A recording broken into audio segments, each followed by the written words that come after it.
परदेसी तू तो के दिलड़ी थी सारे रातों दिया तू जूर गुराऊं पे निहारे रातों दिया तू जूर गुराऊं पे निहारे चौवेठे विसारे गुलाम शरखे कलाम जी फरमाइश है लोहाड़े खां Wahab sir Asghar sir Abdul Ghaffar sir साबर मला जी खास फरमाइश है अल्लाह दे कदे परदेसी मोटी मुल्क पाए जे पाणे तो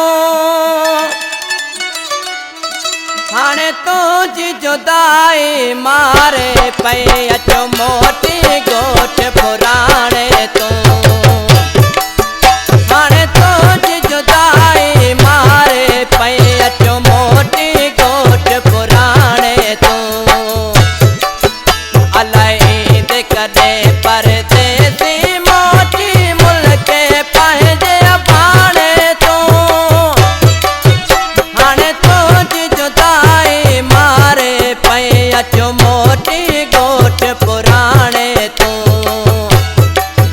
हाणे तुझी जुदाई मारे पे अचो मोटी गोठ पुराणे तो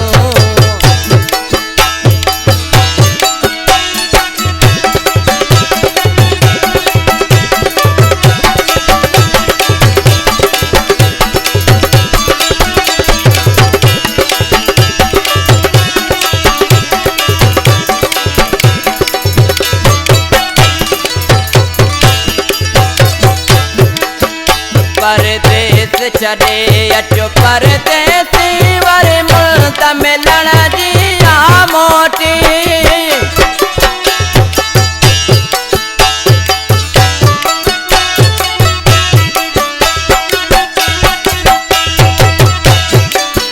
परदेस छड़े अचो परदेसी वरे मुल्क मिलण दिया मोटी सिकरा जो सताए थी मुके कर चलती वरण जी हाणे तू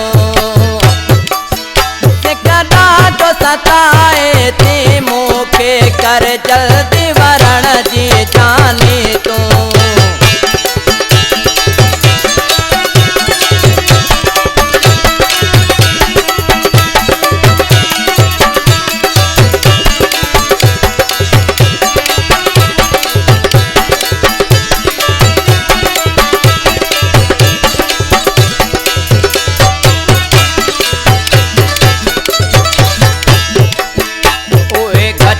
डिठम ऐं करणा डिठम तो बिन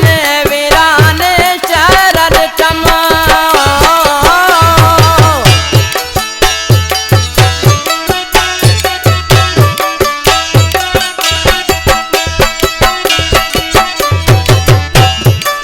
घटियूं डिठम ऐं करणा डिठम तो बिन वीरान शहर डिठम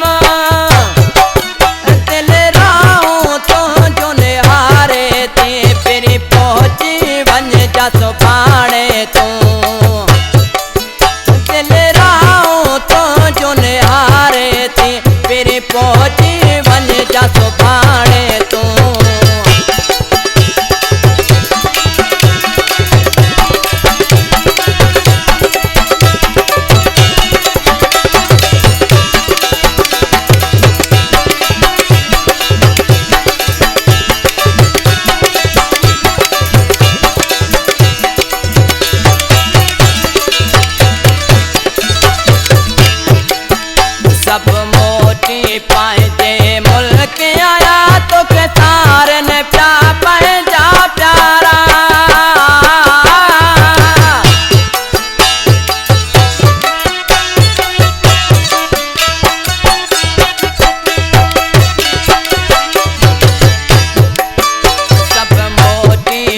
ठिकाने तो मियो ॾाढो गुलाम शर्तार तो के वञ पहुची पंहिंजे ठिकाने तो अलाए ईंद कॾहिं परदेसी मोटी मुल्क पंहिंजे भाणे तो